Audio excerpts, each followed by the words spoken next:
ధన్యవాదాలు. ఈ సినిమాలో నాకు అవకాశం ఇచ్చిన శివ సార్కి, రవణ్కి, అందరికీ ధన్యవాదాలు. డిఓపి సార్కి ధన్యవాదాలు. ఈ క్యారెక్టర్లో నన్ను ఊహించుకున్న శివన్నకి, మా నాయుడన్నకి చాలా చాలా చాలా థ్యాంక్స్. బేసిక్గా ఈ సినిమా చూసిన ఆడియన్స్ అందరూ నాకు కమెంట్స్ పెడుతున్నారు, బయట కనబడకు కొడతామని. Thank you. అయితే నాకు దాన్ని బట్టి నాకేం అర్థమైందంటే, సినిమాలు ప్రభావితం చేస్తాయని వింటూ ఉన్నాం.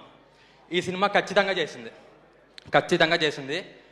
ఈ సినిమా చూసి ప్రతి ఒక్కరిలో త్రినాథ స్వామి బయటకు వస్తున్నారు. ఇది చాలా ఆనందంగా ఉంది నాకు. సో ఈ సినిమా చూసి మీరు ఇన్ఫ్లుయెన్స్ అవ్వాలని కోరుకుంటున్నాను. మీ అందరిలో ఉన్న త్రినాథ స్వామి బయటకు రావాలని కోరుకుంటున్నాను. వచ్చి ఈ సొసైటీని ఇంకా బెటర్ చేయాలని కోరుకుంటున్నాను. Thank you. ఈ అబ్బాయి ఇప్పుడు చూడ్డానికి రాముడు మంచి బాలుడు లాగా ఉన్నాడు, కానీ సినిమాలో చూస్తే ఒక్కసారి ఆ ఎక్స్ప్రెషన్ బెటర్. అలాగా మేమందరం క్లోజ్ చేసుకుందాం అనుకుంటున్నాం. స్పెక్స్ తీసేయండి, ఇలా ఇచ్చేయండి. Okay, ready. బాబోయ్, థ్యాంక్ యూ.